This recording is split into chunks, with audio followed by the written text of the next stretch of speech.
Notice how I used red for the writing in my thumbnail, not the typical yellow.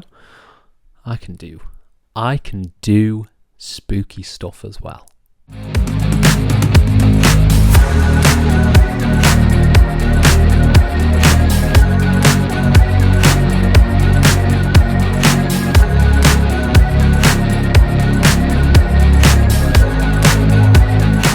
Hello and welcome to FTTR, I am Hugh McQuaid, and today we are talking about Monday Night Raw. In particular, we are talking about the big old debut of the Wyatt Sicks, the Bray Wyatt-esque faction that has made their debut on Raw, and there's a lot to talk about this. Was it good? What to expect going forward? There's a lot of stuff to speculate on. It's all very, very fun and very, very funky. But before we dive into that, please hit subscribe, please like this video, please comment your thoughts down below, and I'll try and reply to every single one of them as we dive into the Wyatt Sicks. So the Wyatt Sicks made their debut last night on Raw, as I've said I think 3 times in this video, and it saw the debut, or the re-debut of Bo Dallas, Eric Rowan, Joe Gacy, Dexter Lumis, and Nikki Cross, all playing roles from the Firefly Funhouse like Ramblin' Rabbit and Sister Abigail and Uncle Howdy, and all these different characters, all these amalgamations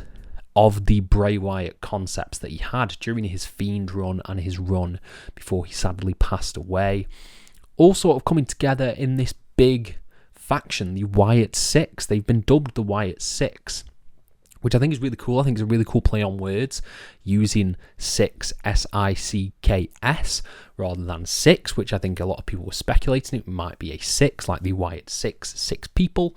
And how do I think it was executed? I think it was executed to near perfection. I think this was an absolutely incredible debut for the faction. The tracking shot where it just showed all of the gorilla position just laid out, Chad Gable and everything, really, really cool. Having the shots of each different member was so awesome, and it really sent a shiver down my spine. It was really horror inspired, which I'm a big fan of because I love my spooky films. So from that point, I thought it was great. I thought it was so well executed.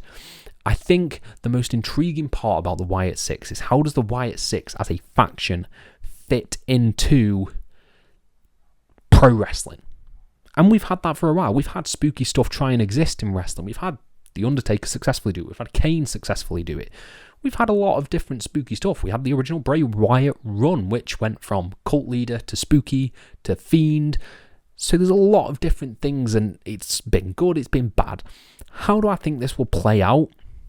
I think this would work so well going back to the roots, going back to the cult leader-esque ideas, and that these are just ideas. They are people who were maybe inspired by Bray to take on the mantle of these puppets that he created, and therefore they are doing sort of his bidding, if you will, and they have taken on those personas. They are not supernatural. I think the presentation of them last night and the smoke sort of leans people towards that maybe it is a supernatural thing, but no, I think you should really lean into these are followers of Bray. They want to do right by Bray, and they have taken up these personas in honor of him. I think that works really, really well and really, really nicely.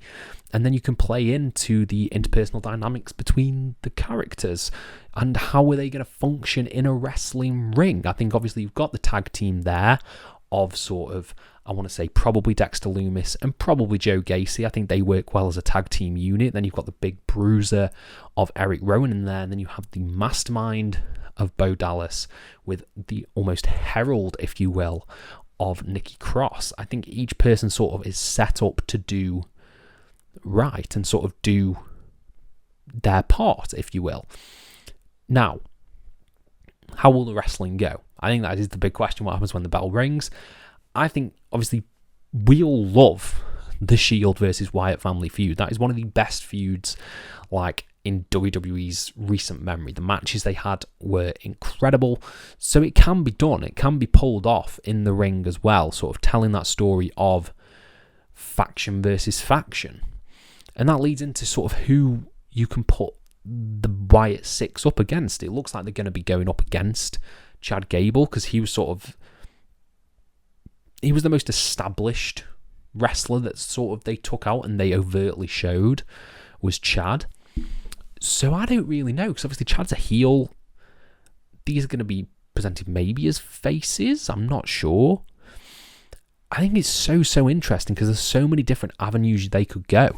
For all we know, the Wyatt Sicks are showing up on SmackDown, and they could take out Cody Rhodes as well. I think the Wyatt Sicks would work so well as a cross-brand act who are just not signed, because that's the silliest thing, that these people get Raw contracts. That's a little bit silly. So just don't mention the contract stuff. Have them across both shows, causing carnage, wrecking AJ Styles, wrecking Randy Orton, and then on Raw they're wrecking Priest and the Judgment Day, for instance. That would work really well. I think you specifically need to have Bo Dallas on the mic, because Bo Leave, he's an incredible promo. He's so good, and those sort of that time in NXT where he was the motivational speaker sort of character was sick. He was so good on the mic, and I think giving him a chance to shine again would work so well. Not just in backstage promos, but going up against someone, like staring down like a Seth Rollins or a Cody Rhodes and just giving him time on the mic to do his work, I think would work really well. If I had to pick who I think the first feud will be, I would imagine it seems likely that it's probably going to be Chad and the Creeds going up against the sort of 3-person unit of the Wyatt Sicks. I think that probably works the best, and Bray sort of sits back. Bo